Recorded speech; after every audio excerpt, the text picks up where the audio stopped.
Okay, back to Cody for your thoughts on the placement of AFC. Yeah, yeah. Well, so obviously we all agree on the Bengals and the Ravens. I, like I said, I believe in Mike Tomlin.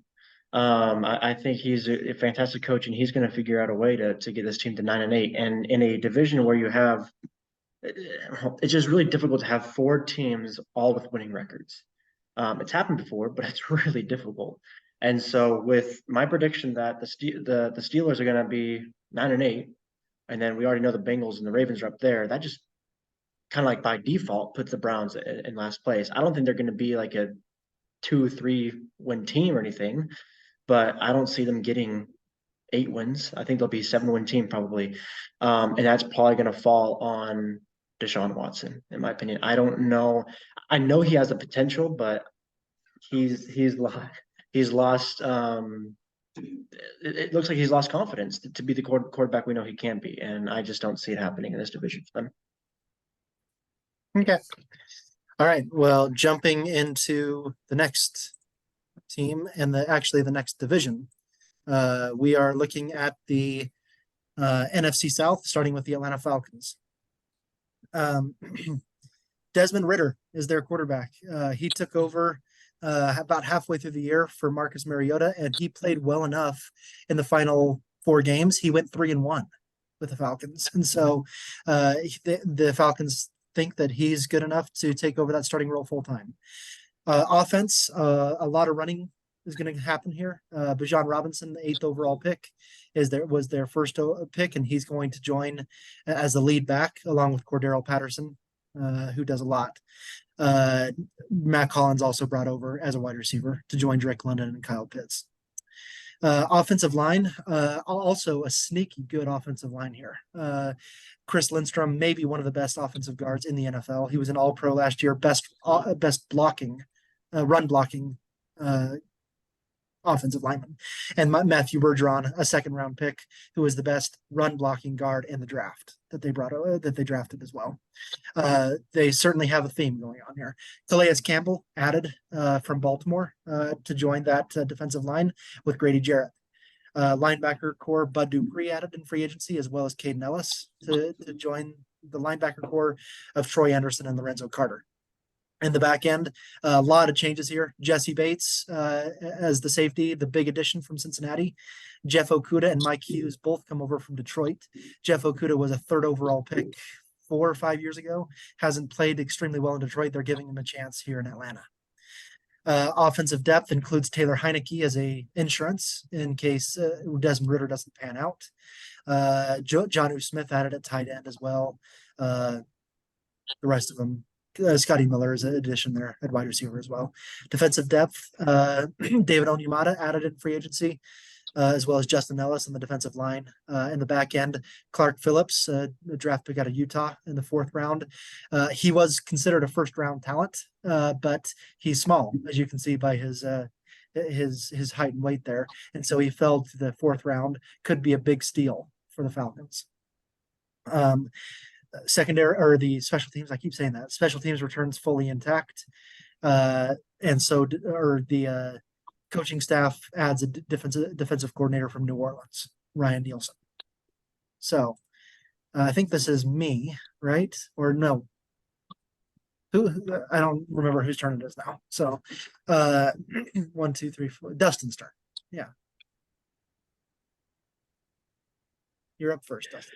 So the Falcons haven't had a winning season in 5 years, and they have little pockets. Certain players that can be great. Look at their offense with like Kyle Pitts, Bijan, and then a defense with Grady Jarrett, and they have little pockets. But I still can't see a team that I feel is going to be great. And it's interesting. We all agreed in the NFL preview that the running game was going to be their major focus. And then a lot of us said, we don't think that's going to work, that it's going to win games for them, that you just can't run with Bijan and Patterson. And see if you can win games that way. And so I don't have an expectation of this team doing great in their division, just because they just don't have the pieces in place yet. You got to give them props. You got to give the Falcons props for what they're doing. They're changing the way a lot of teams operate, in that they are going full tilt toward the running game. They have 3 running backs that are going to play significant snaps. Bijan Robinson, Cordero Patterson. You saw in the offensive depth, Tyler Algier played a really good rookie season as well. Those 3 guys are going to see a lot of snaps, a lot of carries. And I think they'll be one of the best running teams in the NFL. I think, like Dustin said, I think we agreed on that. The problem is going to come when they fall behind and they have to throw the ball. Desmond Ridder yes, he went 3-1, but I don't really feel he inspired that much confidence in me as a quarterback. And I don't like the receivers that they have. Drake London was pretty good as a rookie. Kyle Pitts, if he can stay healthy, is good, but he hasn't done that. And I just don't trust their receiving game to be able to do enough to offset when they fall behind, to be able to come back in those games where they have to throw the ball. Defense will be significantly improved from last year. They were horrible last year on defense. I think that'll be significantly improved. I think this is a weak division, really weak division. And the Falcons have a chance to make some noise. I just don't trust them to make enough noise to win it. Cody? I'm going to disagree with both of you. I am on the hype train for the Falcons this year. I don't see a single hole in their roster. And let me go ahead and explain what I mean there. First off, I'll start with the QB position. Desmond Ridder, quarterback, got Cincinnati to the playoff in college, right? He's a really good quarterback. He went 3-1, like you said, in the last 4 games. I think he can do it. And if he can't, I have a lot of trust in Taylor Heineke. We've seen what he can do. He's a very good backup, in my opinion. He proved that at Washington. He took over for Carson Wentz and did better than him. But that's not really saying much for Carson. But so I like the QBs here. Of course, they're going to be better QBs, but I think that they're good enough to get them going. The running back position, they're like we said, they're going to run it up the throat. There is no weak spot in that. There's like Tyler Algier, 1,000-yard rusher last year. Cordell Patterson, basically a Deebo Samuel on the Falcons for them. And then obviously Bijan Robinson, 8th overall pick, the highest pick for running backs in Saquon Barkley in 2018, I think. And so there's that. I like the receivers. I do like them. I like Drake London. I think he's pretty good. He can get better. He can improve, and I think he will. Kyle Pitts, I think you bring up the health issue, Scott, and yes, that is a concern. But I think that I think they'll be okay without him. Of course, they need him. Of course, he'll improve it. But I like Mac Hollins, and I like Scotty Miller. Scotty Miller is a in my opinion, kind of like a Tyler Lockett kind of guy.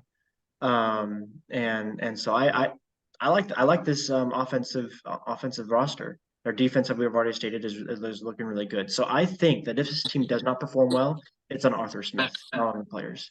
And this is his 3rd season. If they have a losing season, Arthur Smith is on a really, really hot seat, in my opinion, because he has a good roster and they can win, as you said, in a weak division. They can win this, in my opinion, easily, and they should. I'll say nothing's going to come easy here. I don't think they can win it easily. I think they can win it. I will say that, but I think there's. We'll get to another team in a little bit, but I think picking them to win the division is a very bold pick. But that's what I think. Any follow up from anyone, Dustin, Cody?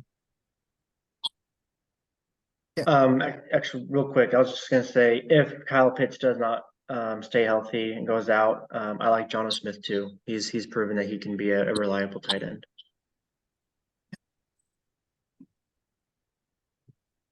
All right, on to the Carolina Panthers.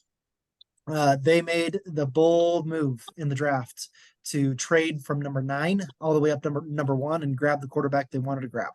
Bryce Young, the first overall pick out of Alabama. You can see the concern is right here.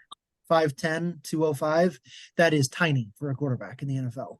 That's pretty much me, but I don't play in the NFL. And so that's a big issue there. Although he's proven he's an excellent quarterback, at least in college level. You can see all 5 of their skill players have changed this year. All 5. 1 draft pick and 4 additions. Miles Sanders brought over from Philadelphia, Adam Thielen from Minnesota, DJ Chark from Detroit, Hayden Hurst from Cincinnati, and a second-round pick from Ole Miss. All 5 of their skill players have changed. And none of the 5 of the offensive linemen have changed. Not a single one. They were pretty good last year. This was a sneaky good offensive line last year. And so they're bringing back all 5 together. Defensive line changed a little bit with 2 new defensive ends there. Derek Brown is a really good defensive tackle. At linebacker, they just added Justin Houston last week to play off the edge along with Brian Burns. That's a pretty intimidating edge rushing tandem there with those 2 guys. And in the secondary, they added Von Bell with Cincinnati at the safety. Jeremy Chin is a do everything safety. Dante Jackson, JC Horn, 2 good corners, but both have had struggles staying healthy. Offensive depth include Andy Dalton to mentor Bryce Young and to perhaps play if Bryce Young isn't ready yet.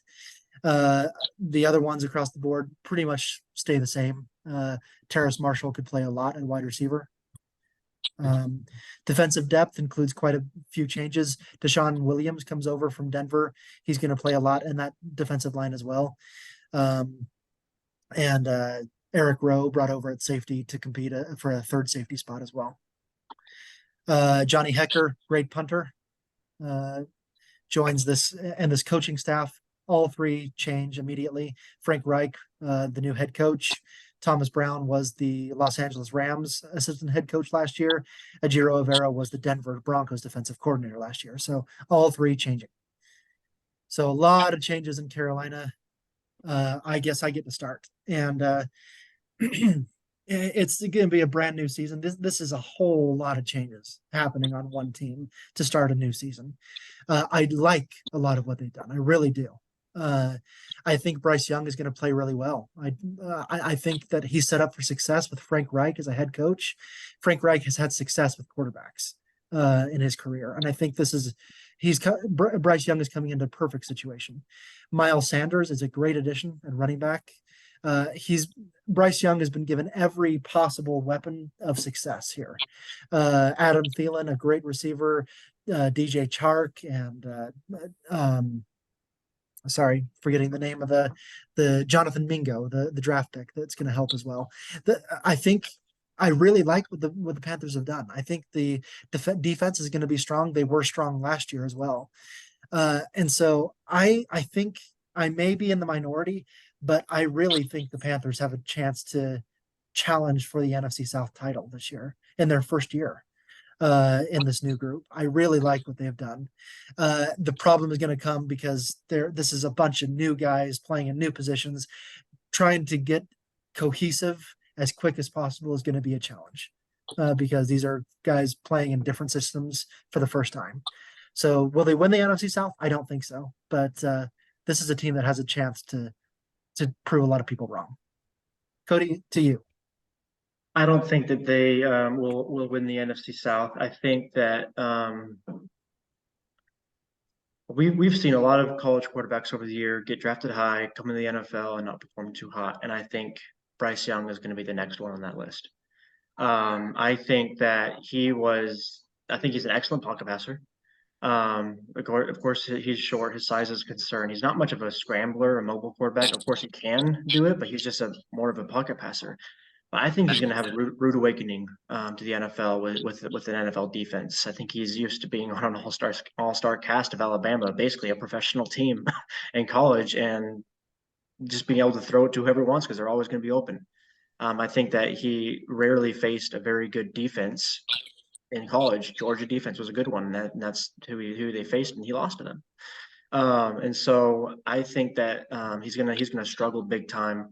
I don't think he's gonna be horrible year one. He's not going to be any like Jamarcus Russell or anything, but he's going to be okay. I just don't think he's going to shine. So because of that, yes, they have a lot of good talent around them. So they're going to win games. They'll win games, but I don't think they're going to be contending for the NFC South title this season. And with that being said, I think Frank Reich is the right coach. So I just think it all comes down to the quarterback position, in my opinion. I'm not high on Bryce Young, and I'll wait for him to prove me wrong. He absolutely could. I think it's really good news that they got Hecker as a punter, because I think they're going to be using him a lot. So my analysis on Bryce Young has been the same, which is he has the potential to be great, but he's going to have to redefine what open means. I think throughout his career, open has been a 5 to 10 yard gap, that he can hit, basically get it in this little area and it's good. And that's going to shrink to a 2 or 3 yard gap. And that's just going to be more difficult. And he's going to have to challenge his decision making. I think this whole division, every team, it's kind of a coin flip year. It's hard to predict where they're going to be. I do think that the Panthers are going to be in the top half of their division, but are not going to win it.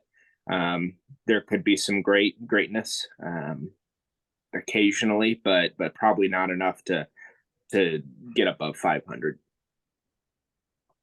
Yeah, I think both of you have good points, and yeah. Any last thoughts about the Panthers before we move on to the New Orleans Saints? Derek Carr comes over to take over he's the first good quarterback to play for the Saints since Drew Brees. And so is he going to pan out in New Orleans? He has not won a single playoff game in his career with Las Vegas. He only went to the playoffs once, technically twice, but he was injured for one of them. So, but he's 0-1 in playoff games in his career.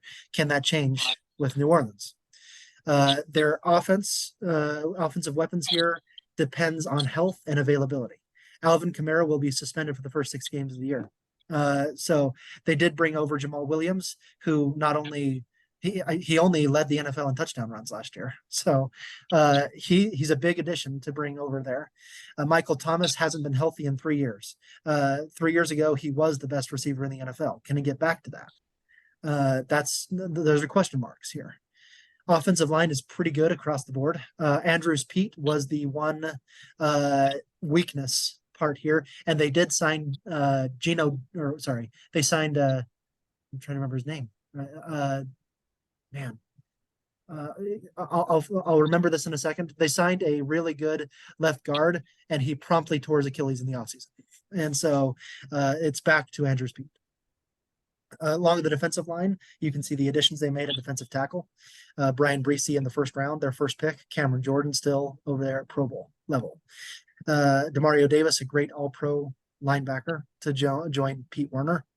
And in the secondary, you still have the Honey Badger there, who was an all-pro last year.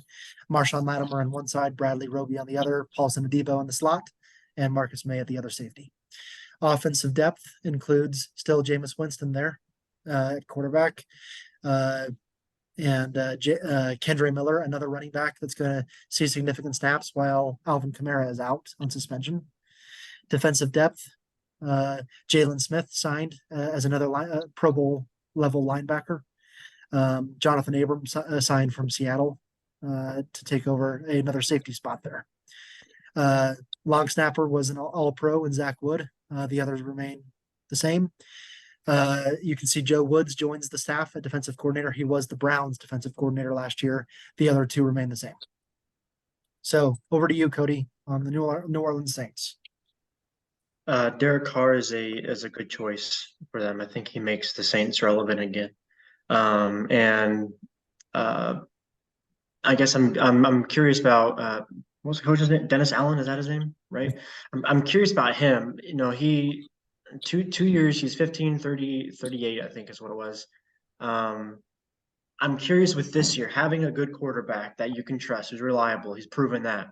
I'm curious to see if it's all been on Coach Allen this whole time, or if it's been on some of the players. I think they've got some good talent surrounding this team. So I think this is a good team. This is the team, in my opinion, that has the chance to contend for the title in the NFC South. I don't think that they will win it. I think they will be the Falcons, as I said. But I think that this team has the potential to probably sneak in as a 7th seed in the playoffs. And we'll go from there with see what Derek Carr can do at that point. So Alvin Kamara being out for the first, we said 6 games, is that I right? think it's 6 games. It might be 6 4. games. I can't remember now. But Between 4 and 6, somewhere in there. Let's say 5, just settle between. First few games, that's going to be all on Jamal. Forgot his last name. Williams. Thank you, Williams, who has proven to be a really good running back, and I like him a lot. So I think he's a good addition. So they have a good team, and it'll be a disappointment if they're 3rd or 4th in the division. So I expect them to be 2nd. I don't think they'll win it, but they will show relevance again.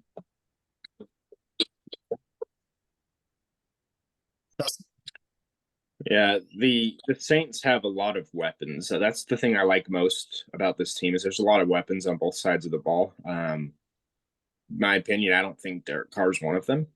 Not too high on him.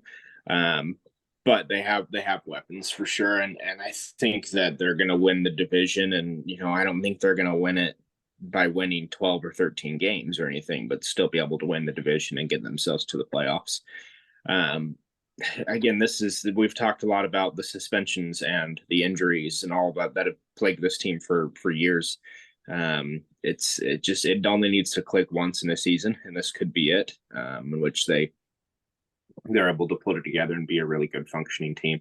I have them winning. I think they're a good choice to win. I think they're the best team in the division, have the best tools to do so. I agree with Dustin in that case. So it's interesting though with the Saints, because what they did, they had the choice to completely rebuild, start over from scratch, but they looked at the division around them. This is the weakest division in the NFL by far, I think, and they realized if we try to make 1 or 2 more years out of this, we could still win the division, go to the playoffs, make our fans happy, and that's what they did. So this is one of those kind of competitive rebuild situations where they're saying that we have enough to win this division. They probably win the division, they probably lose a home playoff game, but is that enough for fans? Not necessarily, but this is a team that's going to win games. They're going to win the division in my opinion as well. And I really like some of the things that they've done, but we'll see what happens from there. Any last thoughts about the Saints, or am I last one? I think I am. Yeah. Okay. Yeah, I just have a quick thought. So first off, I like Chris Olave, and I feel bad for Michael Thomas. Man, he's just been dealing with bad injuries. He's a fantastic, great receiver. I don't think even if he's healthy, I don't think he's going to be returning to that same receiver that he was. I think that his great days of being good receiver are over. I think he could be reliable at this point at best.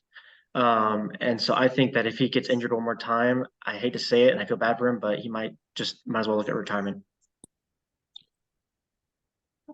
Okay, moving on to the final team in our preview today, the Tampa Bay Buccaneers. A lot of changes, obviously, here.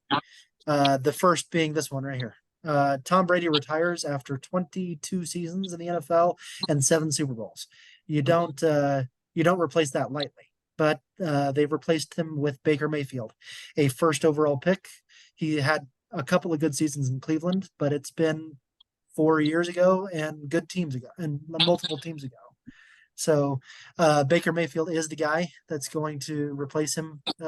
He played well in spurts last year for mainly the Rams in 1 game, I should say. His first game with the Rams was extremely good. Other than that, not a whole lot. Here are their offensive weapons. All of them return. Mike Evans and Chris Godwin make up really good receiving duo there. If someone can get him the ball. Russell Gage also there in the slot. Rashad White takes over the starting running back position from Leonard Fournette, who is gone. And so that's a big deal as well. Here's here's where a lot of situation comes in. I'm going to talk about this for just a second. Tristan Wirfs is an all-pro offensive tackle, but he is changing from the right side to the left side. That's a big deal. He's actually seeing a therapist, a counselor, about this change. Imagine, this is how they describe it, that you've been driving on the right side of the road for your whole life, and suddenly you have to drive on the left side of the road. That's what this is what people are comparing this to. Yeah, it's all the same techniques, it's all the same stuff, but he's having to change to a different side. It's all different balance, it's all different weights, it's everything is different. So that's something to keep an eye on. Matt Filer brought in a left guard, Cody Mach, who, as you can see, looks like an offensive guard. He's missing 2 front teeth. It looks like he's from North Dakota State. North Dakota State, 2nd round pick, will take over at right guard, and moving Luke Godeke, who was the starting left guard last year, to right tackle. A lot of changes happening on that offensive line. Ryan Jensen is the lone mainstay here, one of the better centers in the NFL. Kalijah Cansey is the 1st round pick, who'll take over at that right end spot, along with Vita Vea and Logan Hall. Linebackers are really good across the board. Shaquille Barrett was injured a lot of last year. Levante David returns along with Devin White in the middle. Joe Tryon on the other side. In the secondary, they kept Jamel Dean and Carlton Davis and brought over Ryan Neal from Seattle, who was an All-Pro last year with the Seahawks. And so that's a big addition there. Antoine Winfield is steady at free safety. Offensive depth includes everyone you see here. There's not really much to talk about, honestly, here. Payne Durham was a 5th round pick. He was compared to Rob Gronkowski. And so that's an addition to look at. Defensive depth over here looks pretty good. They added Greg Gaines from the Rams at defensive tackle, and a lot of rookies added in the draft on the defensive depth. Secondary, they changed out their kicker, Chase McLaughlin, brought over from Indianapolis. The rest stay the same. They changed offensive coordinators. Dave Canales was the Seattle quarterback coach for since 18, but he's been with Seattle since, I think, 2007. He's been with Seahawks for a long time, and he joins the Buccaneers as the offensive coordinator this year, along with Todd Bowles, who has struggled to replace Bruce, or what was it, Bruce Arians? Yeah, Bruce Arians. Yes. At head coach. So I think we're back to what, Dustin, to talk about the Buccaneers. Yeah. It's difficult because I feel like I'm saying the same thing about every team in this division, because I think they're all in a very similar circumstance, which is that they have several tools on the team that can be really good. But I just don't see everything, there in order to see them really competing at a high level. And that's the same for every team in the division, right? For this team, it's interesting to see it, that the team that was here 2-3 years ago when they're, winning the Super Bowl and winning 13 games, now it's those layers are just peeling away, where that team that once was is just fading away. And so it's interesting to see that in this position. Again, I'm not high on this team. In fact, I predicted them to finish last in the division, just because I just don't see it coming together for them to compete and even win more than like 6 games, for example. So it's unfortunate to see a lot of the great players like Tristan Wirfs, Devin White, on a team that's not able to compete when 2-3 years ago they're top of the world. I'm not sure I have much to say on that, and so hopefully they can prove me wrong, but I expect them to be a bottom of the division team. I'm actually not as low on the Buccaneers as pretty much anyone else in the world, it seems like. Everyone thinks that the Buccaneers are going to finish last in their division, except for me, I think. We'll look at it in a second. But I like the Buccaneers. I like what they have. I think their defense is really strong. All across all levels. I think Todd Bowles is a fantastic defensive coach. He's a horrible head coach, but he's a great defensive coach. And he has a bad time management thing that he has to figure out as a head coach. And I really like the Buccaneers defense. I also like their offensive weapons that they've added or that they've had. Chris Evans and Chris Godwin. No, Mike Evans and Chris Godwin are really good. Their offensive line is going to struggle. Baker Mayfield, he's going to be up and down. I think he's going to have some really, really good games, and I think he's going to have some horrible games. But that's just Baker Mayfield's career. I don't think they're going to win this division. And like Dustin said, we're talking about these four teams very similarly. I think the difference between these four teams is really minimal. All of them are very similar across the board. And that's why I think any of these four teams could actually win this division. That's not going to be a huge thing for anyone because whoever wins this division is going to lose a home playoff game. But it's the case there that there's not really a whole lot of difference between the four teams. And I think you're right about that, Dustin. Yeah, so I'll first say that I agree with Dustin. I disagree with Scott. As you're saying, you think you might be the only person in the world, and you might be. I also have them finishing last. Like you said, they have a great couple offensive weapons. I'm not sold on Baker Mayfield anymore. I used to think he was a great quarterback with Cleveland. He was for a few years. I'm not really sure what happened there. But and then Todd Bowles, he had a good chance in, was it New York? Is that where he was the head coach for a little bit? And he didn't do too hot. He is, I agree with you. He is a great defensive coach. He has not been a good head coach. And so I was surprised that they rehired him as a head coach here. I was honestly surprised, but I said, okay, let's give him another shot. So I agree with Dustin. I don't think this team is going to perform too well. I think the defense will be pretty good. And the offense will have some moments, but they won't be able to keep it together consistent enough, even for an entire game, in my opinion.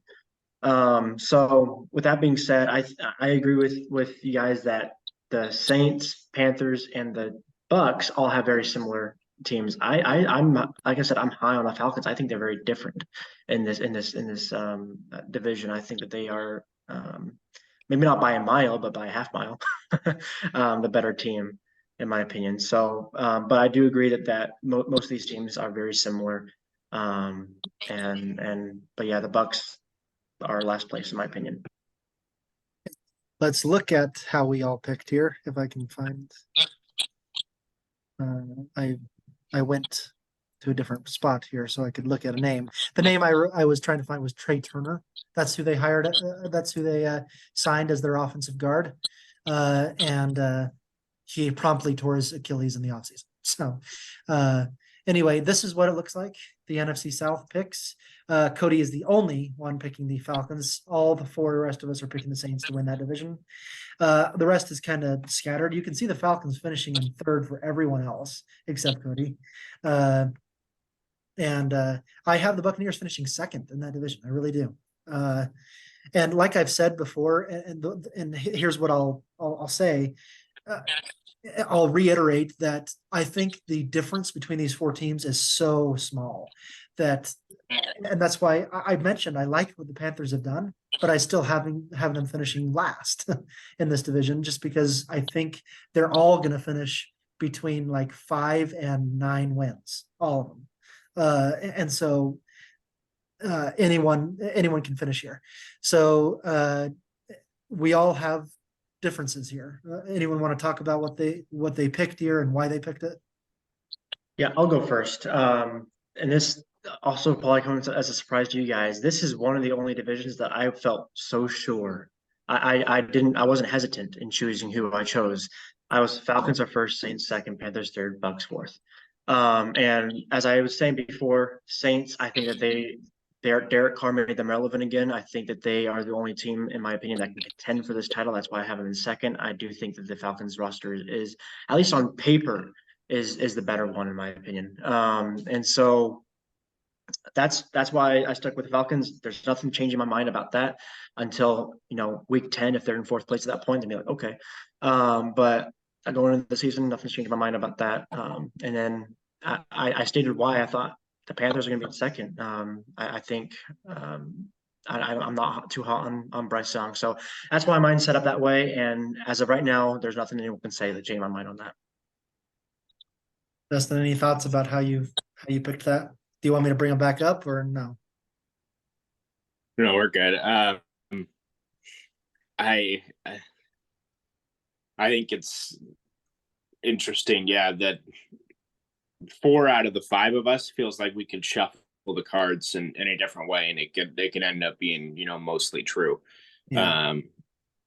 I think that the Saints are most set up for success over all the teams. But yeah, this is a flip a coin for every team, I think, is how this division looks. And so it's not going to be the most exciting division in the league, and because it might actually be the least exciting. So we'll see. Nothing left to do but play the game. Okay, well, that finishes today's NFL preview. Next week, we are talking about the AFC East and the NFC West, two very competitive divisions. So we'll talk about that next week. Any final thoughts in the last minute? Okay. We will talk to you next week. I'll post this online today.